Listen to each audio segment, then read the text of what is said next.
Thank you very much for the possibility of speaking here today. Thank you very much for having me, dear Lana, and all the colleagues from ICOM Georgia and CECA Georgia. And I'm talking here in my position as CECA Europe coordinator today. In my presentation today, I'm going to talk about, I will focus on the situation for museum educators and mediators during the temporary closure of museums.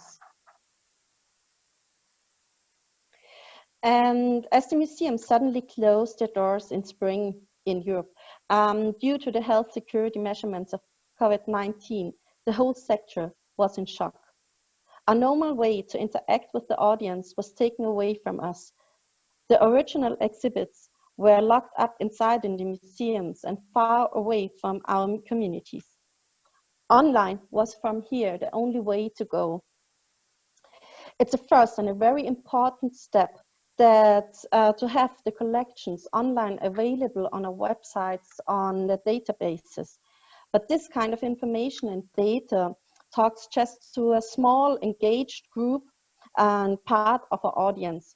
There were the communication and interaction with most of our audience and communities suddenly fell apart. So as example, families, school groups, adults and teams and neighborhoods and communities. So museum mediators and educators helped and ensured to immediate online interaction and program for the audience. And often it led to success to reach out to the audience via social media channels. Extraordinary programs, online programs, started only a few days after the temporary closing worldwide. Museums and their mediators could give in their communities a fellow space for new impact on their home quarantine time, and with a very different content and impact than Netflix or YouTube could offer for the people at home.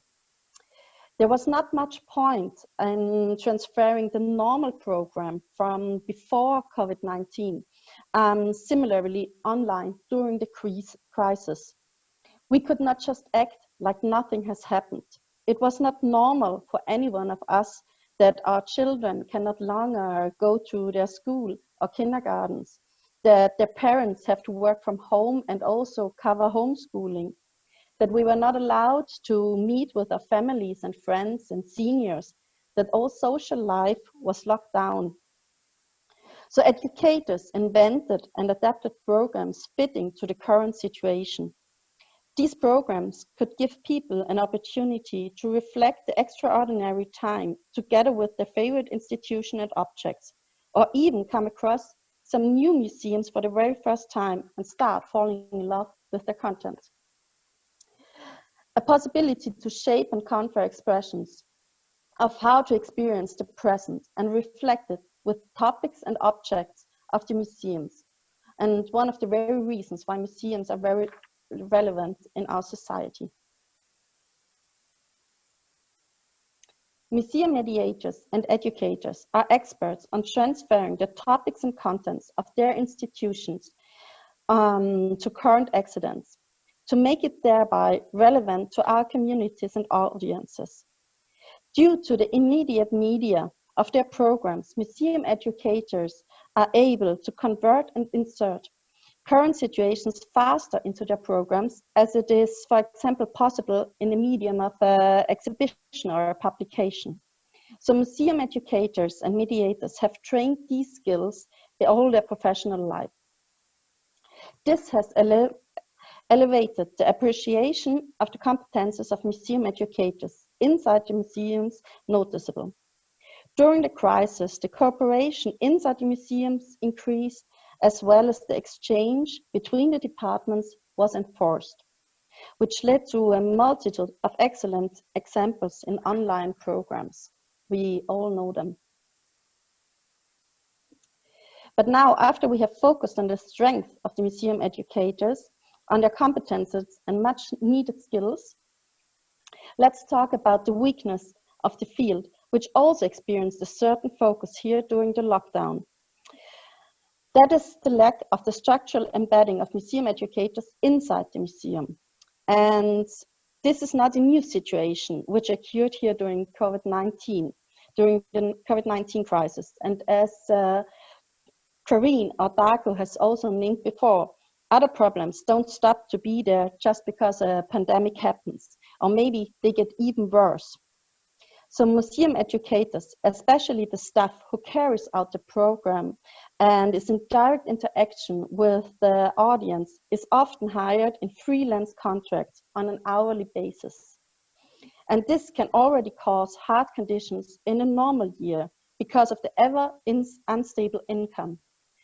But in a worldwide crisis and lockdown, these co-workers got extraordinary economically threatened.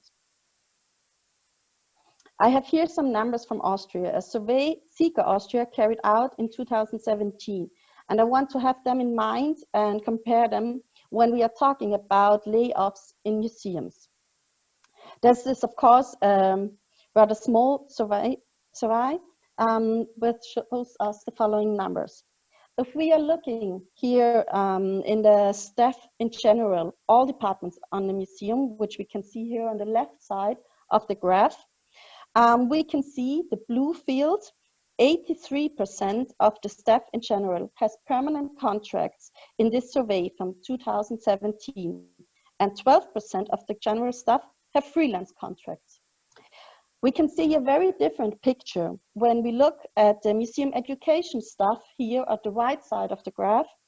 And here we can see the blue chart is just 32% of these colleagues who are interacting with the audience have a permanent contract, as opposed to 59% of the educators working in freelance contracts in Austria in 2017. So probably a large part of these freelance contracts in the pillar here to the left is in the general staff was covered by the education staff. These are Austrian numbers and therefore a rather small survey. But with my now 19 years of experience in the profession and the international network, I dare to say that the numbers for the museum education sectors in many other countries and museums are very likely to these numbers CECA Austria has found here in the Austrian sector.